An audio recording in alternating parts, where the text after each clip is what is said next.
La durabilité d'une exploitation agricole ne peut se résumer à son impact environnemental. En effet, une exploitation qui ne génère pas un revenu suffisant pour l'agriculteur et sa main-d'œuvre n'est pas durable.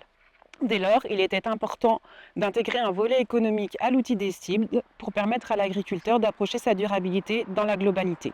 La sélection des indicateurs a été réalisée en partenariat avec la DAEA afin de prendre en compte l'harmonisation des comptabilités agricoles.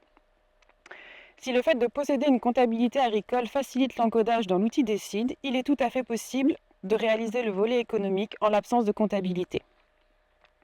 Les indicateurs retenus sont la marge brute, l'excédent brut d'exploitation, le revenu agricole du travail et du capital familial, le poids de la dette ainsi que la proportion d'aide. La marge brute est calculée à l'échelle de chaque atelier. Elle est rapportée à la surface et à la quantité de produits pour les ateliers animaux. La marge brute représente le résultat économique de l'atelier après avoir couvert l'ensemble des charges opérationnelles affectées à cet atelier. Par exemple, ici, dans le cas d'un atelier bovin-viande, la marge brute représente la différence entre, d'une part, les produits de l'atelier, à savoir les animaux vendus et la variation d'inventaire, et d'autre part, les charges opérationnelles, à savoir les charges liées à l'achat et à la production d'aliments et de litières, les achats d'animaux, les frais vétérinaires, les charges de cheptel et les autres charges allouées à cet atelier. Le BE ou excédent brut d'exploitation représente le résultat économique de l'exploitation après avoir couvert l'ensemble des charges. Concrètement, il s'agit de la différence entre, d'une part, les produits et les aides, et d'autre part, les charges opérationnelles telles que les achats d'aliments ou de semences, et les charges de structure telles que les frais d'assurance ou frais de main-d'œuvre. Le montant de l'EBE représente la capacité de l'exploitation à rémunérer la main-d'œuvre non salariée et à financer les investissements.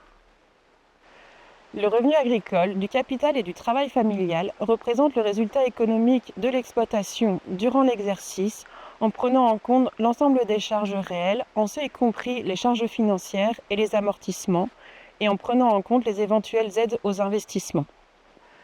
Comparativement à l'EBE, on prend en compte les intérêts et les amortissements. Ce revenu traduit la possibilité pour l'agriculteur de se générer un revenu. Le poids de la dette traduit la part de l'EBE qui permet de rembourser les annuités. Cet indicateur traduit la capacité de l'exploitation à faire face à ses dettes et donc à rembourser ses investissements. Plus ce ratio est faible, plus la capacité d'autofinancement de l'exploitation est élevée. Attention toutefois à relativiser cet indicateur au niveau de développement de l'exploitation. En effet, un exploitant qui vient de s'installer aura potentiellement plus d'investissement qu'un exploitant qui est installé depuis plus longtemps et donc un poids de la dette plus élevé. La proportion d'aide représente la part des recettes qui proviennent des aides.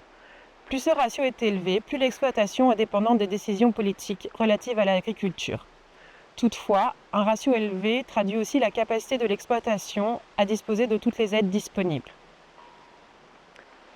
Ces indicateurs offrent à l'agriculteur une vision de la situation économique de son exploitation. En les combinant au volet environnemental et au volet social de DECIDE, il pourra ainsi approcher la durabilité de son exploitation dans sa globalité.